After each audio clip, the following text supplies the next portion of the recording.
کیا اسرائیل حماس کے خلاف جنگ ہار رہا ہے؟ مشرق وسطیٰ کے عدم استحکام کے درمیان گونجنے والا ایک سوال۔ اسرائیل اور حماس کے درمیان جنگ انتہائی تباہ کن رہی ہے۔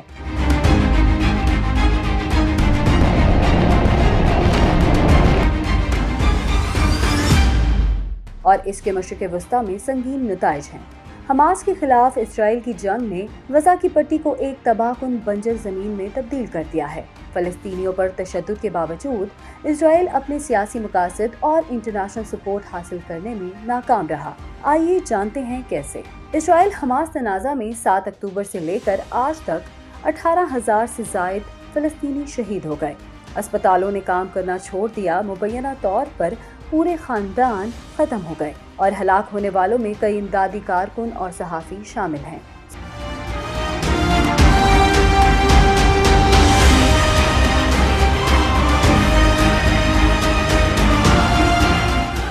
7 اکتوبر کو حماس کے حملے نے اسرائیل کو حیران کر دیا اور اس کی انٹیلیجنس ایجنسیوں اور سیکیورٹی پالیسیوں میں واضح ناکامیوں کو بے نقاب کیا۔ اسرائیل آہستہ آہستہ اپنی بین الاقوامی حمایت کھو رہا ہے۔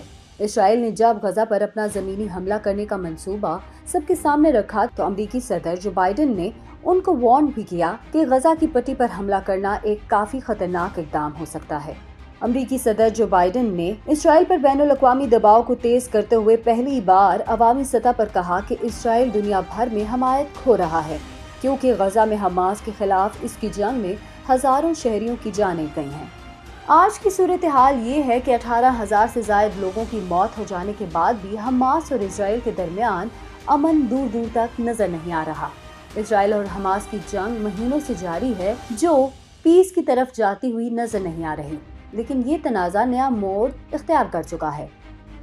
یمنی حوثیوں نے ریڈ سی میں اسرائیلی جہازوں کو نشانہ بنایا جس سے اسرائیل کو کافی مالی نقصان پہنچا۔ جب سے اسرائیل نے حماس کے خلاف جنگ کا اعلان کیا ہے، حوثیوں نے شمالی یمن میں اپنے اڈے مختلف بحری جہازوں پر میزائل اور ڈرون فائر کرنے کے لیے استعمال کیے جو ریڈ سی سے گزر رہے ہیں۔ حوثیوں نے غزہ پر اسرائیل کی بحری ناکہ بندی سخت کر دی۔ یمنی حوثیوں نے خطے میں تجارتی جہازوں پر کئی حملے اور چھاپے مارے۔ ان کا کہنا یہ ہے کہ حملے غزہ پر جنگ کے رد عمل میں کیے گئے ہیں۔ 19 نومبر کو حوثی باغیوں نے 620 فٹ لمبے کارگو جہاز گلیکسی لیڈر کو ہائی جیک کر لیا اور اس کے عملے کے 25 ارکان کو یرغمال بنا لیا۔ حوثی گروپ کی جانب سے کسی بھی ملک کے اسرائیل جانے والے جہازوں کو نشانہ بنانے کے وعدے کے چند دن بعد ہی ناروے گروپ کے ٹینکر پر حملے کا دعویٰ کیا ہے۔ ناروے بحری جہاز کے مالک مونٹلو ریڈری نے تصدیق کی ہے کہ یمنی حوثیوں نے ویسل کو میزائل کا نشانہ بنایا ہے اور اس میں آگ لگ گئی ہے۔ اس جرأت مندانہ اقدام نے نہ صرف عالمی سطح پر ہلچل مچا دی بلکہ دیر پا جنگ میں ایک اہم موڑ کا اشارہ بھی دیا۔ جو تنازع شدت اختیار کرتا جا رہا ہے، اسرائیل کی معیشت پر اس تنازع کا اثر زیادہ سے زیادہ واضح ہوتا جا رہا ہے۔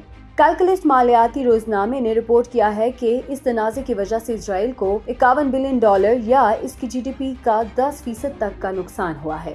اس سے ظاہر ہوتا ہے کہ اسرائیل کو شدید معاشی نقصان ہوا ہے۔ اسرائیلی وزارت خزانہ کے اندرون سے ظاہر ہوتا ہے کہ جنگ سے اسرائیلی معیشت کو روزانہ تقریباً $260 ملین کا نقصان ہو رہا ہے۔ جنگ کی قیمت اسرائیل کے اقتصادی امکانات کو خطرے میں ڈالتی ہوئی نظر آ رہی ہے۔ اسرائیلی فوج کو غزہ میں حماس کے جنگجوؤں کو شکست دینے میں مشکل کا سامنا ہے۔ حماس کے القسام بریگیڈز کی جانب سے غزہ کی پٹی میں اسرائیلی ٹینک پر ڈرون حملے کی ایک ویڈیو جاری کی گئی ہے۔ ڈرون سے گرائے گئے میزائل سے ٹینک مکمل طور پر تباہ ہو گیا ہے۔ جمعے کی شب جاری ہونے والے ایک بیان میں حماس نے کہا کہ گزشتہ 48 گھنٹوں کے دوران اس نے غزہ میں 40 اسرائیلی فوجیوں کو ہلاک اور 44 فوجی گاڑیوں کو نقصان پہنچایا۔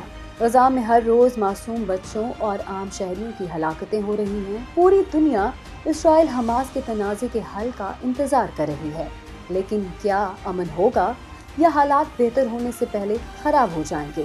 یہ تو وقت ہی بتائے گا۔